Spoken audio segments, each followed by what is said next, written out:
Welcome back to another episode of the CSK8 podcast. My name is Jared O'Leary. Each week of this podcast is either a solo episode where I unpack some scholarship in relation to computer science education, or an episode with a guest or multiple guests. In this week's interview, I'm speaking with Ruthe Farmer. We discuss Ruth's perspectives on feminism and education, Ruth's journey through tech inclusion entrepreneurship, finding ways outside of the classroom to have an impact on education, Ruth's work with the Last Mile Education Fund, and so much more. As always, you can find the show notes by clicking the link in the app that you're listening to this on, or by visiting jaredoleary.com, where you'll find hundreds if not thousands of free computer science education resources, along with some drumming and gaming content, because I'm a nerd, and I create content for a living and for fun. You'll also notice in the show notes that this app is powered by BootUp, which is the nonprofit that I work for, where I create 100% free elementary coding curriculum, and we also provide paid professional development. You can learn more at bootuppd.org. But with all that being said, we will now begin with an introduction by Ruth. I'm Ruthe Farmer. I am a tech inclusion entrepreneur of sorts and currently the founder and CEO of the Last Mile Education Fund. So I watched a lecture that you gave in 2018, and in it you said, quote, "I'm not a computer scientist and I'm not an educator, but I work in computer science education," end quote. So what drew you to the field of CS education? I come at it from both a feminist lens and a equity lens, in that this is one place where women and underrepresented students or minority students or marginalized students, whatever you want to call them, are not getting their fair share. And it is the one place where if they did get that fair share, would have the greatest impact on socioeconomic mobility. And so I am interested in women making money. I'm interested in underrepresented students making money. I'm also interested in the contributions of these communities being part of the technology that serves all of us. And so I think a lot about how to scale things. I'm a social entrepreneur, basically. And so just because I wasn't a computer scientist doesn't mean I can't see the value and the importance of this problem being solved. When people hear the terms feminist or equity lens, there's many different variants or flavors of that people think of. I'm curious if you could unpack, what does feminist lens or equity lens mean to you? Back in college, I took a class called Rhetoric of Women, and I was a sophomore in college at Lewis and Clark College in Portland, Oregon. And I was shocked that as a sophomore in college, that was the first time I was truly learning who Susan B. Anthony was and what she really did, or learning about Ida Wells or Sojourner Truth and so many other women who had contributed significantly to the, creation of our nation, who I'd barely heard of at all by the time I was a sophomore in college. And so I got thinking, how are girls supposed to aspire if the role models are not there for them? So that's what I mean is it's about representation, it's about participation. But, I know people kind of sometimes put up their hackles when you say, I'm a feminist. Well, the reality is women are not a niche market. Women are half of humanity and 100% of the mothers of humanity. This is not a special group. And our society, however, has been designed as if the default and the norm is men and men in charge, male-oriented products and services. The example I love to give is cars. 70% of automotive purchases are made or influenced by women, but cars are made for and marketed to men, 100%. There's not a single car on the market that has a place to put your purse when you have a passenger. Yet more than half of people who drive cars are carrying some kind of purse or bag, right? It's a common user need. It's totally ignored. And for whatever reason, the car companies and everyone have chosen to ignore this fact and primarily market cars to men. And I find that interesting, that it's actually against their interests to ignore this fact that women control 70% of automotive purchases, but they continue to do it. And it's because we as a society default to male is the norm and the thing to aspire to. And the same goes for white. And that's just not a smart way to do business or conduct society anymore. Yeah, and to do a yes and with that, I recently read a paper that was saying that for the crash test dummies and the automotive engineers, up until I think it was a decade or two ago, it was geared towards the body shape and size and weight of the average male in the US. So they didn't even test on other smaller individuals, taller individuals, etc. Right. And it was beheading and decapitating and breaking the shoulders and collarbones of smaller people. Yep. Because the average person is most people, right? It's the average. So I really feel like we're missing out on so much potential innovation when we're defaulting to allowing a very small percentage of the population, so primarily white and Asian men, to create all the technology upon which we all depend. And I mean, you could argue that the internet and places like Facebook and Twitter have become the sort of ersatz town square and where public discourse is taking place. If that universe is built with only a male perspective on it, it's automatically going to exclude other perspectives or at least diminish them. And they've done lots of studies on this. For example, when you look at IMDb, there's consistently downgrading of movies that star women or are directed by women.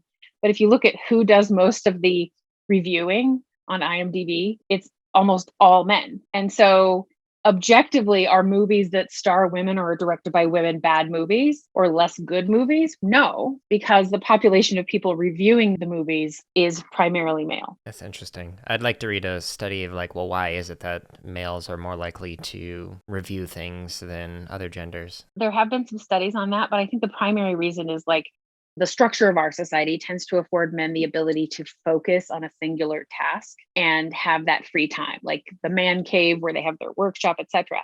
Women tend to have more diverse interests and responsibilities. And so, not as many women have either the time or the inclination to sit and write movie reviews all day and be like that their thing. And if you look at all kinds of things, whether it's extreme sports or different hobbies, it tends to be that women have lots of interests, crafting and other things that like they do a lot of things, whereas men tend to like specialize in one thing. And so, if you're trying to work plus raise the kids, plus take care of the house, plus also conduct your family and social life, you don't have as much time for that sort of focused interaction. Yeah, that's an interesting perspective. But women play more online games than men. People perceive gaming to be a male place. But actually, if you look at games like Solitaire and Words with Friends and most of those kinds of games, it's actually more women. Yeah, my wife experiences that discrimination quite a bit when she mentions she's a gamer. Like, even when I was in the classroom, I'd be like, oh yeah, my wife plays video games too. And I had a middle school kid come up to me and be like, yeah, but is she any good? I'm just like, yeah? Why are you asking that? You don't ask that of me. Right. Yeah, that is interesting. There is a whole thing in the gaming world of young women who are into gaming being questioned about their validity. Are you legit? Are you a real geek girl or a real gamer girl? Or are you just here to pick up guys? And I'm like, I don't think anyone's going to gaming events to pick up guys per se, but maybe someone is. But there's a lot of, sort of geek culture that can sort of challenge women to prove themselves, whether it's being a Star Trek fan or being a gamer, which is part of exclusion, right? It's part of keeping doors closed. I'm curious, when I was kind of preparing for this interview, I noticed that one, you have a lot of really interesting job titles that you've done, but you also have a wide ranging career in like the inclusion entrepreneur, social entrepreneur, or in CS education. I'm wondering if you were to write a book about your experiences in CS education at large, what would the title of the chapters of that book be? I have actually been thinking about writing a book. So if anyone listening wants to, put me on a book contract, let me know. Well, I think there's sort of a historical chapter that's, kind of about how we got here. And I actually remember when we were debating whether or not to call it STEM education or something else, which was like late 90s, early 2000s. And at the time, stem cell research was super controversial. So nobody wanted to call it STEM. And they were like, METS, ETEM, SMET. And I was like, those are all terrible. And ultimately, we did end up landing on STEM. So I think there's a historical chapter of like kind of how we got here. I think there's a chapter titled What I Know About Girls. I've had the luxury of a front row seat to the lives of thousands of aspiring technical young women for a couple of almost 2 decades now. And I have just learned and seen so much about one, how jazzed they are about technology, like this perception that boys like technology and girls don't. That's completely wrong. They are totally jazzed about it, totally into it. They're so collaborative in such powerful ways with the aspirations and computing community. To watch young women like help each other write essays for a scholarship they are all applying for, or to help each other apply for jobs that they're all competing for. it's this cooperation and community sense. And I feel like it had to do with the fact that there was so few communities for technical young women to connect and just be accepted, that once we had one, they were like, okay, we're going to protect this community with everything we have. And it's really been super inspiring to see the way they have collaborated and supported each other. And now there's so many of them in the workforce. They're hiring, they're referring and hiring into their companies. And I'm excited about that because I see these communities of technical young women who've been talking to each other for 15 years, sort of eating tech from the inside out as they build teams and networks.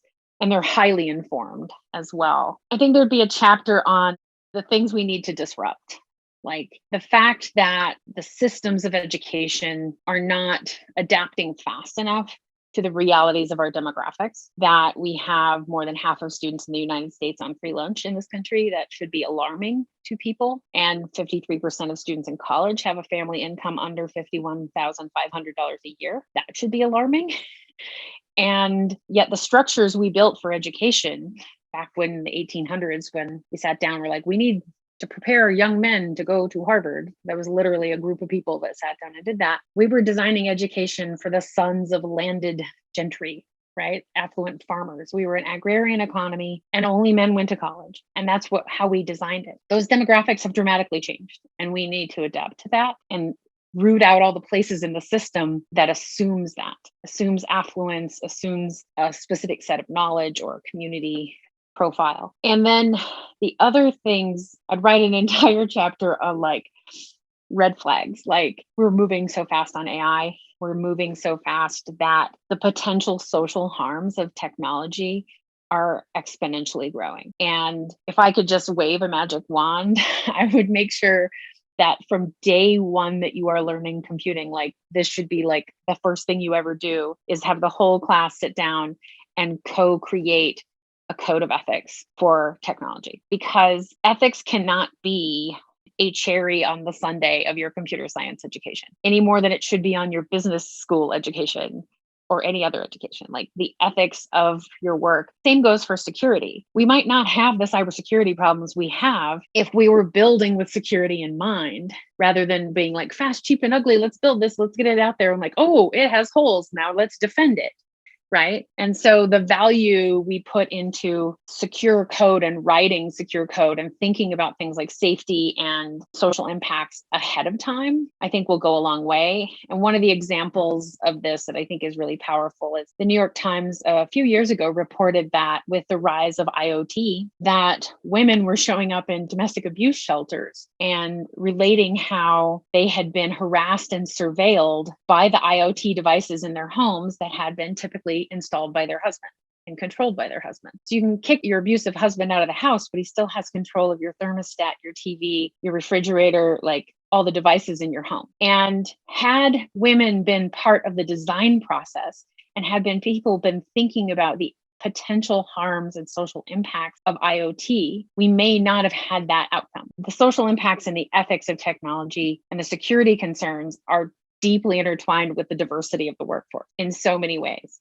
because you can't imagine threats that are not a threat to you. You've got to have everybody at the table. I'm curious, one of the things that I think is interesting is like what gets public attention and what is not known, and the things that go on behind the scenes, whether it be a challenge or a success with like an initiative that you worked with. I'm wondering if you could share like a lesser known challenge or success, like in the push for CS education in schools or in something else that you've been involved in that people might not be aware of. So one of our little hidden successes in my time at the White House was that the education system in the United States is local, right? It's local to schools, districts, states, etc. So even if President Obama is like, everyone teach computer science, it doesn't mean that's going to happen. Right. But there's levers you can pull. And the Department of Education is one place because there's a lot of money as well as policy that flows out of the Department of Ed. Well, one of the problems we came across was that states and the sort of bureaucratic machines in the states hadn't, because computer science didn't count towards graduation in most states back then. In like 2012, it was only like 10 states where it counted, right? So it was growing, but it wasn't broadly part of the core curriculum. And so states would not interpret STEM to include computer science. And even though science, technology, engineering, and math, clearly like computer science is in there in the the technology and the engineering and the math. But because it wasn't like explicitly spelled out, they were misinterpreting of it. One way that that bore out was that there's a provision that teachers can get up to $17,500 of student loan forgiveness if they're a highly qualified math or science teacher. You get $5,000 if you're just a regular teacher, but it's $17,500. It's a pretty significant, over 3 times as much money. But states were not interpreting computer science teachers to be highly qualified math and science teachers, which was actually creating a disincentive to get certified in CS, right? So teachers reached out to me about that, and I talked with the Department of Education. And ultimately what happened, besides sending out some dear colleague letters to the states to clarify, but they literally went through everything in the Department of Ed, anywhere it said STEM, including computer science. Did a find and replace basically and put in including computer science just to clarify, because people do what they know. They're like, okay, for years we've been doing this. For 40 years this is math and science. This is what it is. And so you have to make it easy for them to change. There shouldn't be any ambiguity about whether or not computer science qualifies. Just say it qualifies. So that was like sort of a hidden lever that you can pull that actually has broad permanent impact, but isn't something you would think was going to be, newsworthy. Yeah, it's amazing the impact that changes in wording can have. For my dissertation, looked at discourse across a discussion forum. So I'm really into the micro and the macro discourse. And because I'm have my feet in 2 fields in terms of music education and computer science education, it's been interesting to look at how the discourse in the fields kind of compare and contrast, especially when it comes to advocacy. One of the things that I notice from both fields is that there's a tendency to advocate in ways that can come across as colonizing, whether it's axiologies or ontologies, so ways of valuing or ways of being. I'm wondering if you have any advice for people who are interested in advocating for CS education, but how might they be able to do that in ways that don't colonize others? Well, I highly, highly, highly recommend.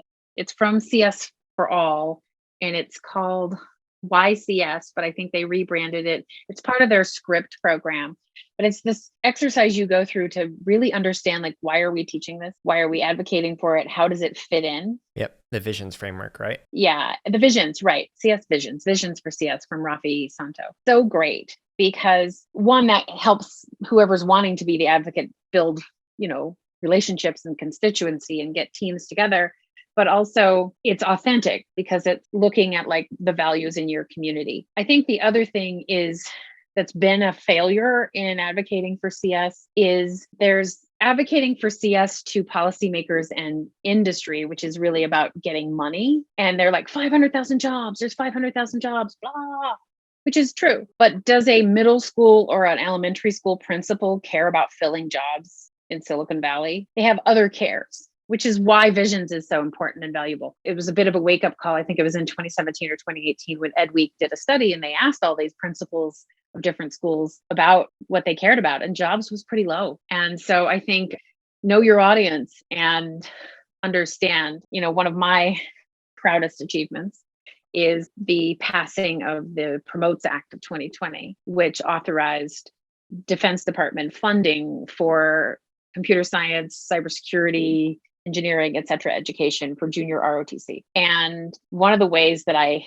got both Republicans and Democrats on board with that was one, the JROTC is the largest federally funded youth program that exists. It's also the oldest. They have more than 500,000 kids. And those kids are more than half on free or reduced lunch and more than half non-white.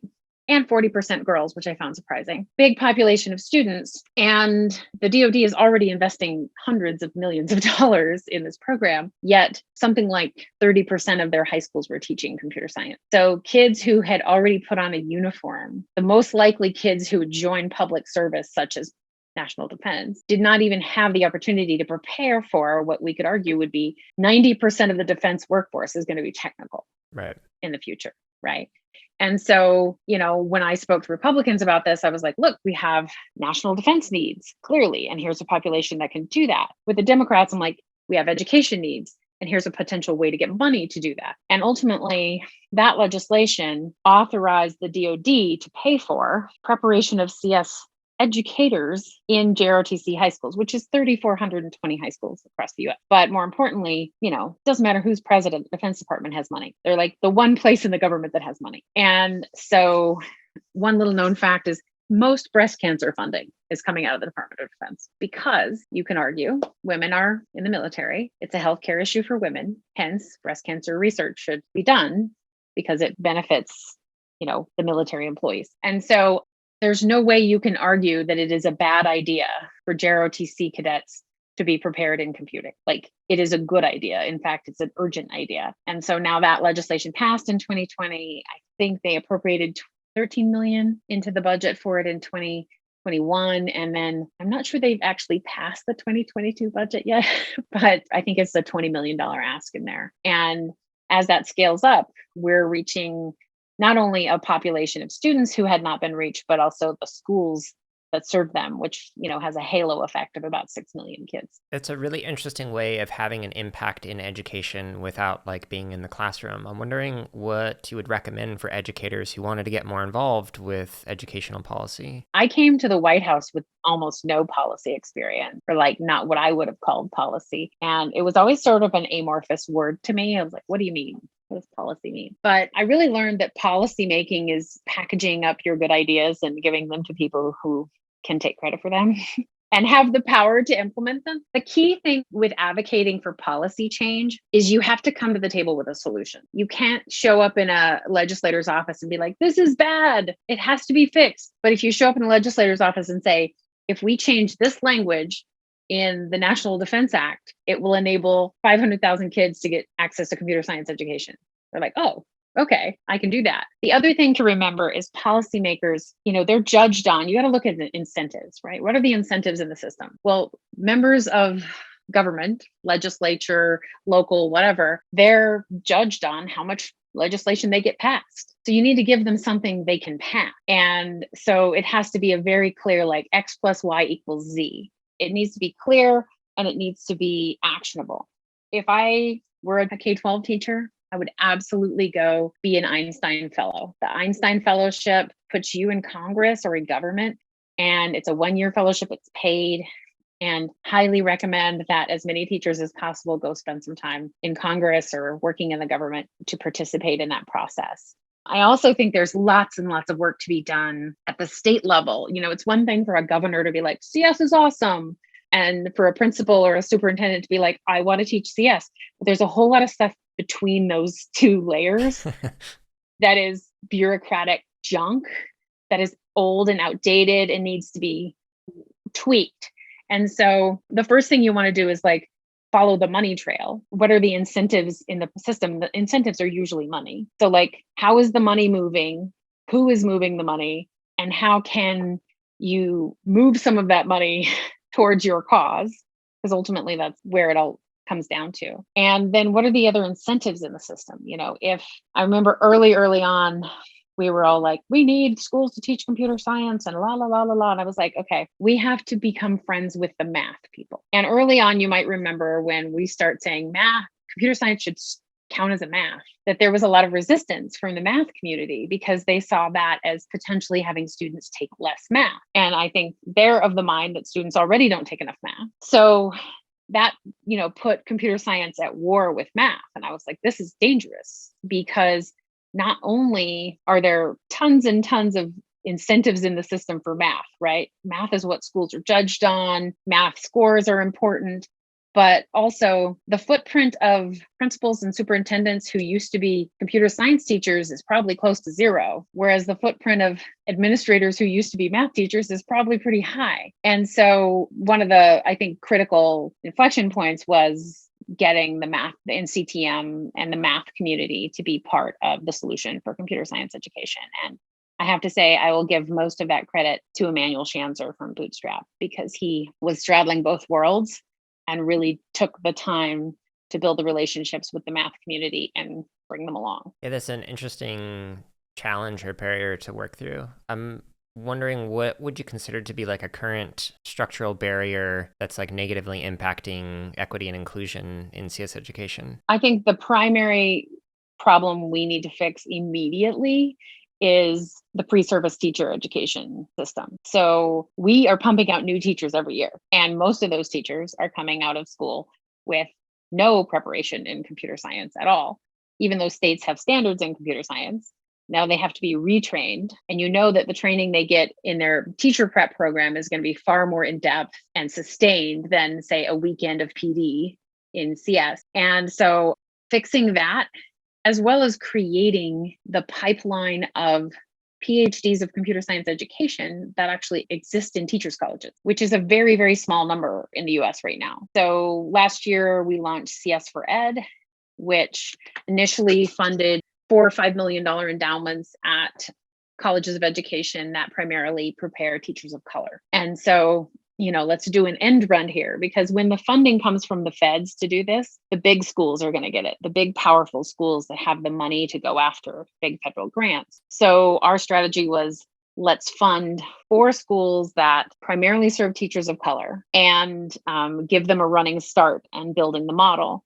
And so I'm really proud of this. And one of the first investments we landed was for UT El Paso, which produces, like 1,200 Hispanic teachers. Now, imagine if the primary population of new teachers graduating into the workforce in Texas with computing like as a foundational part of their education are all Hispanic. Like that's a sea change for the state of Texas. So I think that, we had a cart and horse problem, because until computer science was in demand, like part of the standards and part of the expected curriculum, there was no way that colleges of education were going to focus on it, because you're not going to prepare teachers for something they can't even get licensed to do or find a job in. We've got this cart and horse problem. Now we've got an education system that has not caught up with what's being asked for in the school system. But there's a solution for that, which is we fund not only pre-service centers of excellence in computer science, but the incubation of graduate students to populate all the colleges of education with faculty of computer science education. Yeah, that's an interesting challenge to work through. I'm wondering if you could expand upon what is the last mile education and how does it use an abundance approach to kind of address some other barriers in CS education or CS in general? Yeah, this is my favorite thing to talk about these days. Like I said, I've had a front row seat to the lives of thousands of students for the last 15 years through the various programs that I've been working on and creating. And I kept seeing really promising students stumble towards the end of their education. And the inspiration for this fund was a particular student named Ryan, had a really not great K-12 experience because of family issues, but nonetheless was really committed to a career in technology, managed to get her into Mississippi State. She was doing well. And then her junior year, she had an internship confirmed at a big bank, and she nearly canceled it because she couldn't afford the bus ticket from Mississippi to North Carolina or a place to live until she could start that internship and get paid. And, that was maybe a $2,000 intervention to solve that for her. And today she's making 6 figures and working at the bank. And she's the co-founder of the Last Mile Education Fund, along with me and her professor, Sarah Lee. For someone to falter after they've made it that far is just such a waste.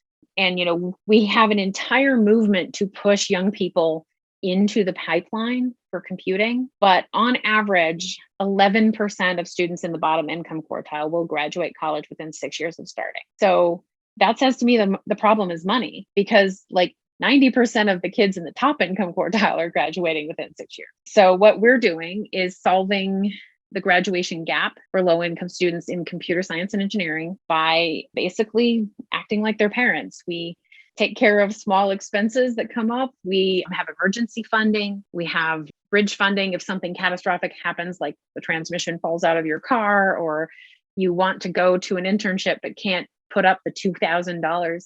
And what's one of the things that really frustrates me is like even paid opportunities are not accessible to low income students. Also, so much of our universe around tech hiring is misinterpreting privilege for potential. What I mean by that is, if what you're looking for in hiring is like, what college did you go to? Pretty much what college you went to is a function of the zip code you were born into and the affluence of your family for the most part. What college did you go to? How great is your GPA? How many hackathons have you won? Well, your ability to go to and win hackathons has a lot more to do with your ability to not have to have a job than your actual interest and ability.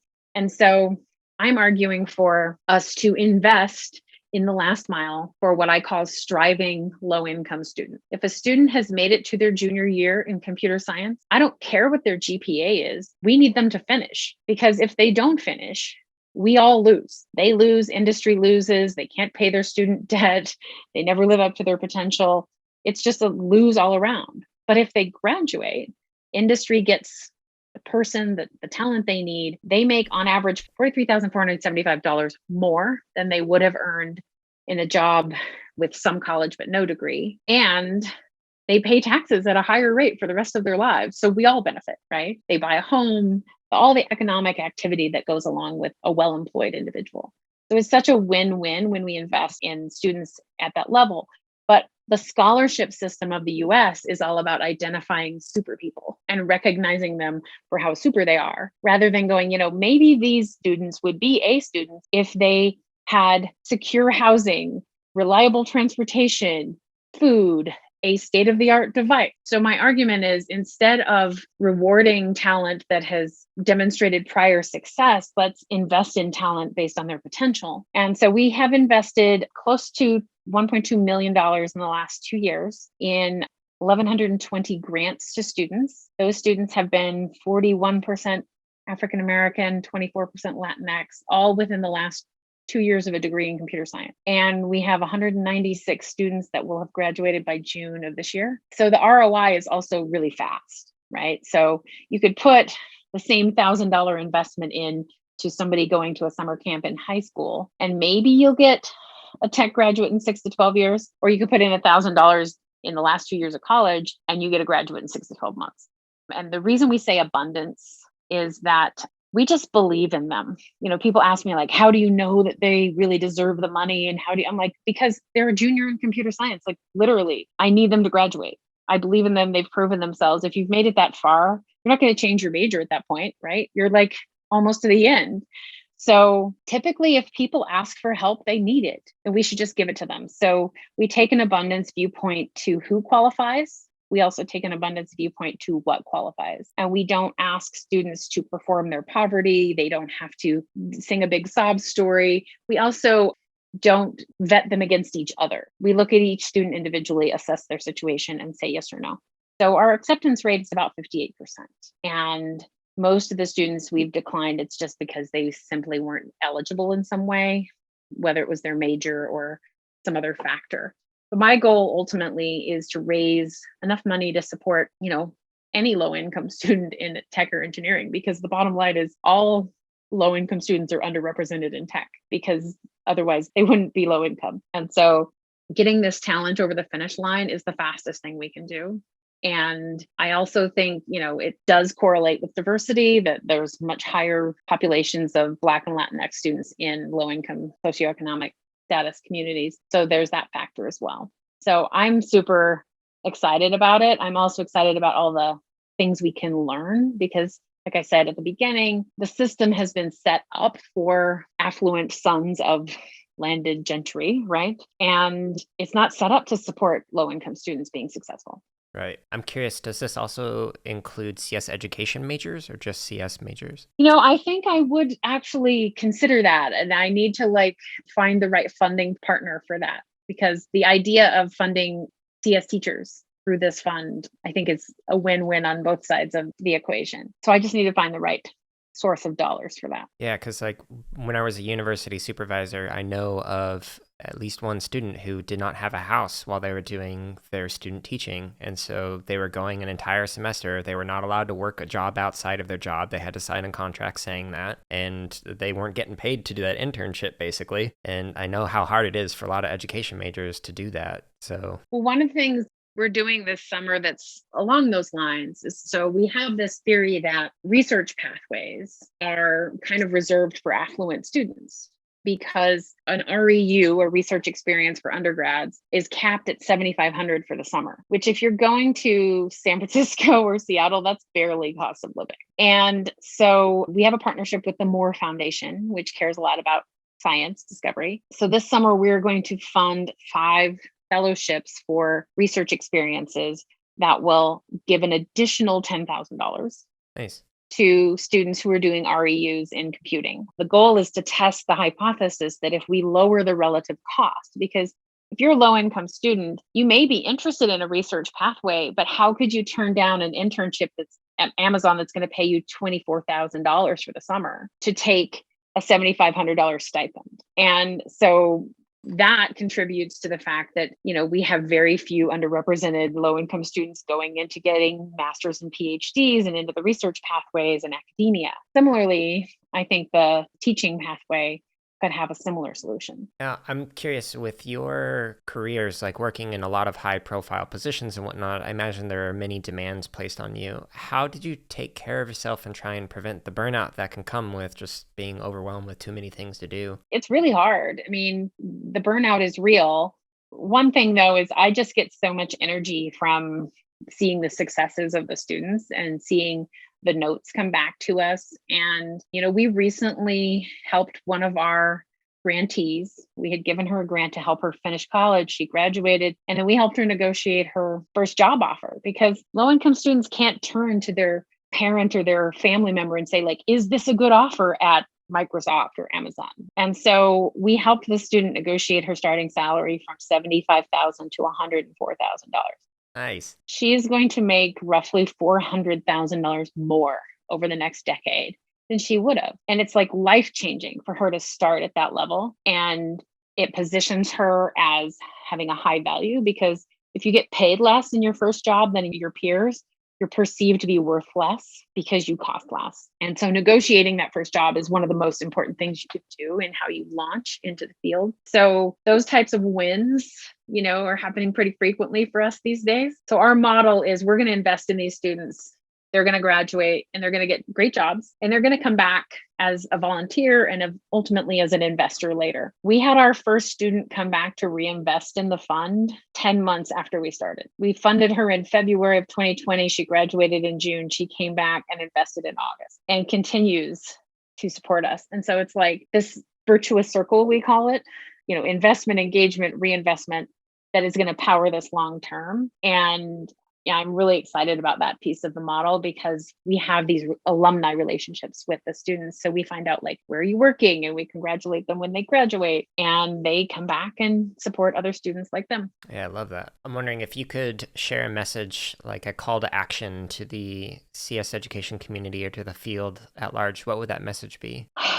Take credit. I think one of the things we have not done well is take credit for how much good in the world can be done through technology as a sector. People think, oh, well, I want to be a do-gooder. I need to be a doctor or a lawyer. The reality is the amount of good that can be done with technology and has been done with technology is so huge. And so I want that message to make its way to the kids through the educators. And for that, we all need to take credit. And also just thank you. I mean, I know it is not easy to be the flag waving CS educator in a school district that doesn't understand you or the goals. And so, thank you for waving that flag, but also, come out and get help, because the whole community is here. CSforALL has this fantastic Slack. CSforALL Teachers has an awesome community. CSTA has an awesome community. Don't do this by yourself. Like, there is a community out there. I gave a keynote to CSTA South Dakota earlier this week. And, they're everywhere. Amazing teachers who care deeply, who are taking on a discipline that may not have been their home discipline and working very hard on it. And that's just such a huge feat. And we really, really appreciate it. Like that. Are there any questions that I haven't asked that you'd like to discuss? Well, I think the one thing that I'd like to always impart on people is one of the easiest things you can do and the cheapest things you can do is recognition. Recognition works. And part of the reason and the design behind aspirations in computing was that girls were not being recognized and affirmed as being technical by society, by the media, by school, etc. So we created the award for aspirations in computing to be like, oh, you're interested in technology? Awesome. We need you. You are awesome. Industry needs you. Keep going. Right. So it takes so little time and effort to encourage and recognize a student for doing something right, or an administrator for doing something right. And it works. It absolutely works. So if you're finding you are hitting some roadblocks, find that one person in the administration who is moving in the right direction and just publicly shower them with praise, because they will move further and then others will follow them. I like that. Where can people go to connect with you and the organizations that you work with? So I am online as Ruthe F, RUTHEF on Twitter. We are lastmile-ed.org, Last Mile Education Fund. You can also just Google Ruth and the word girl, and you will find me. I'm all over the internet, apparently. I've had to start being careful about what I wear because I'm on the internet so much that I look like I'm wearing the same outfit all the time. So I need to change it up. Follow us. Also, follow CSforALL and be in that community. It's a great place to be. Lots of great leadership and content there. And if you are a teacher of high school, Aspirations in Computing, aspirations.org for all the girls in your classes. And with that, that concludes this week's episode of the CSK8 podcast. I hope you enjoyed this conversation with Ruth, and I hope you consider sharing with a friend who might also enjoy this conversation. Stay tuned next week for another episode, and until then, I hope you're all staying safe and are having a wonderful week.